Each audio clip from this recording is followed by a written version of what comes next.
అందరికి నమస్తే. మంత్రి పదవులు రాకపోతే రాకపోని, మంత్రి పదవులు రాకపోయిన బాధ కన్నా ఆశ వాళ్ళకు అంతకన్నా ఎక్కువ బాధ మిగిల్చింది కాంగ్రెస్ పార్టీ. వాళ్ళంతా ఫీల్ అవుతున్నారు. ఇదేంది మాకు మంత్రి పదవి ఇవ్వకపోయినా సరే కనీసం బుజ్జగింపులకు కూడా మేము సరిపోమా, అంటే బుజ్జగించడానికి కూడా రెడ్డిలో వెలుమల్లో కావాలన్నా, కనీసం మా ఇంటికి కూడా రాలేకపోతున్నారా పార్టీ పెద్దలు. ఇది వాళ్ళ బాధ. పాపం అనుచరుల ముందల కనీసం వాళ్ళు పోటీలో ఉన్న సంగతి అని తెలవాలి కదా. వాళ్ళకు మేము పోటీలో ఉన్నాం అనుకోవడం కాదు, కనీసం బుజ్జగిస్తే ఆ మావోన్ని ఓకే బుజ్జగించిండ్రు అని ఒక సింపతి అని ఉంటుంది కదా కార్యకర్తలలో. లాస్ట్ అది కూడా మిగిల్చలే.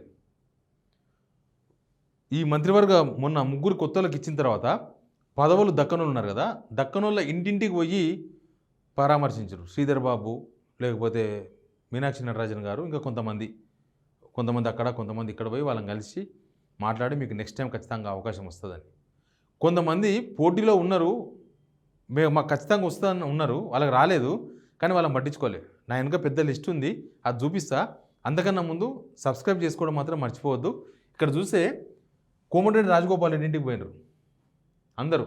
ఫస్ట్ ఆయన ఇంటికే పోయి పరామర్శించారు, ఆయనకు మాట ఇచ్చారు ఖచ్చితంగా నెక్స్ట్ 3 ఉన్నాయి కదా, ఆ 3 మీకు ఇస్తాం, మీ కష్టం మాకు తెలుసు, మీరు పార్లమెంట్ ఎలక్షన్స్లో గెలిపించిండ్రు. రేవంత్ రెడ్డి దగ్గర అంతకుముందు ఆయన మాట్లాడారు, రాజగోపాల్ రెడ్డి గారు.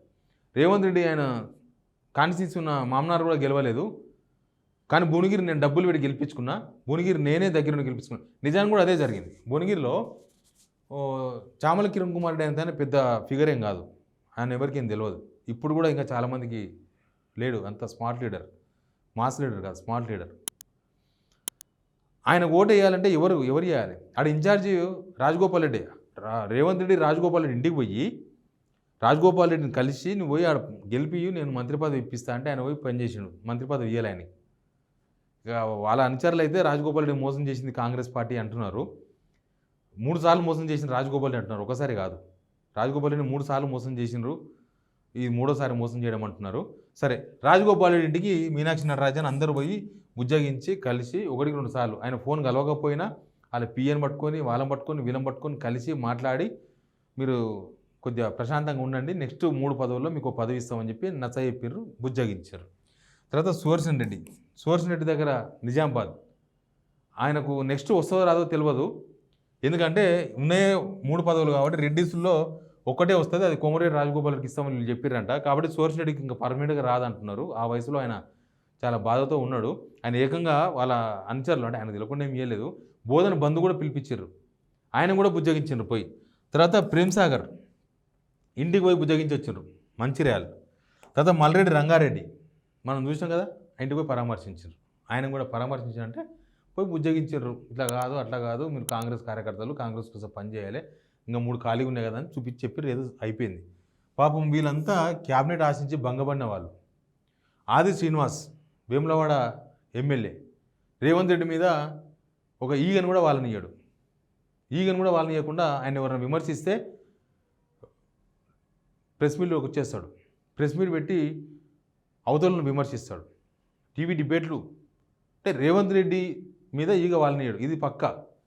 అట్లాంటి ఆది శ్రీనివాస్ను కనీసం పరామర్శకు కనీసం పోయి బుజ్జగించారా? ఆయనకు మంత్రి పదవి రాకపోవడం కన్నా ఈ బుజ్జగింపు లేకపోవడమే వాళ్ళకి ఎక్కువ బాధ మిగిల్చింది అంటున్నాను. అందుకే నేను కనీసం వాళ్ళను అరే మీకు ఇవ్వలేకపోయినాం, నెక్స్ట్ ఇస్తాం, లేకపోతే ఈ సిచ్యువేషన్లో ఇవ్వలేకపోయినాం, వాళ్ళకి నచ్చజెప్పే ప్రయత్నం మనం చేయాలి కదా. ఆది శ్రీనివాస్ దగ్గరికి ఎవరు పోలే, కనీసం ఫోన్లో కూడా పరామర్శించినట్టు ఎక్కడ రిపోర్ట్ కాలే.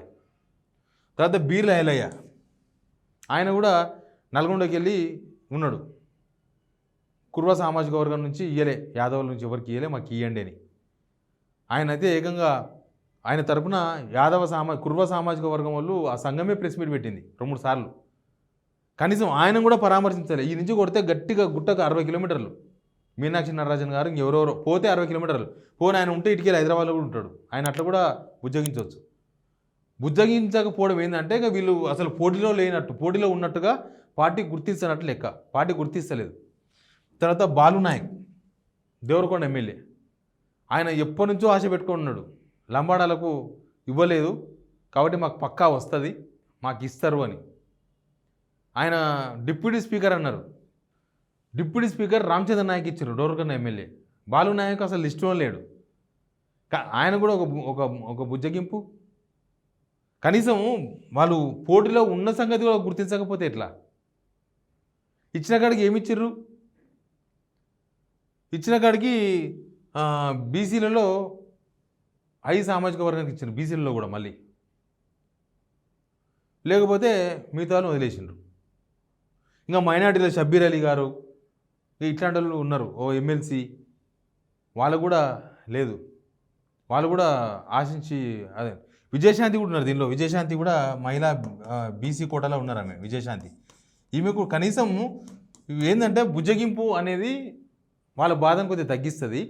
సేమ్ టైం కార్యకర్తల ముందల, వాళ్ళ కాన్స్టిట్యూన్సీ జనాల ముందల కనీసం ఒక తల ఎత్తుకొని, అంటే ఈయన పోటీలో ఉన్నాడు, హైకమాండ్ గుర్తించింది, పార్టీ పెద్దలు గుర్తించిండ్రు, బుజ్జగించారు అంటే కూడా ఒక పెద్ద మ్యాటరే కదా. కనీసం తలెత్తుకొని తిరిగేటట్లు కూడా చేయలేదు. వీళ్ళని బుజ్జగించిన వాళ్ళు వీళ్ళు ఎందుకు బుజ్జగించలే? అసలు వీళ్ళు పోటీలో ఉన్నట్టు గుర్తించలేదా? లేకపోతే వీళ్ళని బుజ్జగించడంతో డిసైడ్ అయినరా? ఏం జరిగిందో కానీ ఇది కాంగ్రెస్లో పెద్ద హాట్ టాపిక్ అయింది ఈ చర్చ. అంటే ఉన్నత సామాజిక వర్గాలను అయితే కనీసం బుజ్జగిస్తారు, కనీసం వీళ్ళు బుజ్జగించను కూడా పనికిరారా వీళ్ళు? కనీసం ఒక ఓదార్పు అన్న ఇవ్వరా? ఓదార్పు కూడా పనికిరారా వీళ్ళు అని కాంగ్రెస్ పెద్ద చర్చ. నేను మొన్న బీర్లాలయ్య గారు అయితే గాంధీ భవన్లో ప్రెస్ మీట్ పెట్టి చెప్తున్నాడు, నాకు ఇవ్వండి, అవకాశం ఇవ్వండి, నాకు అంత అయిపోయినా కూడా చెప్తున్నాను. ఇంకా గాంధీ భవన్లో వేదిక మీద కూర్చొని వీళ్ళెవరు లంబాడ సామాజిక వర్గానికి ఇవ్వాలని మొత్తం ఆ సంఘములు అందరూ పోయి పీసీసీ చీఫ్ని కలిసిర్రు. కనీసం మా వాళ్ళు ఒక్కరికన్నా ఇవ్వండి, యాదవ సామాజిక లంబాడ సామాజిక వర్గం లేని క్యాబినెట్ ఇప్పుడు తాగలేదు స్వాతంత్రం వచ్చినప్పటి నుంచి, కనీసం ఇవ్వండి అని అడుగుతున్నారు వాళ్ళు. ఇంకా వాళ్ళని బుజ్జగింపులు లేవు, వాళ్ళకి ఇచ్చుడుందో లేదో తెలియదు, కానీ కనీసం అడిగినోడు లేడు. ఆదిత్య శ్రీనివాస్ గారు అయితే రేవంత్ రెడ్డి దగ్గర, మరి ఆయనకు కూడా కనీసం బుజ్జగింపు లేదు, ఒక ఫోన్ కాల్ మినిమం. ఏమవుతుందో తెలియదు కానీ ఇది కాంగ్రెస్లో ఈ మధ్య రాస్తున్నారు కదా, ఎస్సీలకు 4 వచ్చినాయని. పాపం ఎస్సీలకు 4 వచ్చినాయని మాదిగలకు గొంతుకు వస్తుండ్రు. మాదిగలకి ఏం పెద్దగా ఏం దక్కలేదు. మాలలకే ఒకటి ప్లస్ అయింది కదా మంత్రి, మాదిగలకు ఒకటి ఇచ్చిండ్రు. వాళ్ళకు ప్లస్ అయింది ఒకటి ఉంటుంది చూసిన జోకు, మీరకు ఏ తుమారకు ఏకని చెప్పి ఆయనకి ఒకటి ఇస్తారు, ఇతరులు 2 వేసుకుంటారు. అట్ట అయింది అది. ఆ సామాజిక న్యాయం ఏందో మరి ఇక్కడ ఎందుకు కాలేదో అర్థం కాలేదు. సామాజిక న్యాయం తప్పింది అని ఇక్కడ అర్థమవుతుంది. Please subscribe signal TV.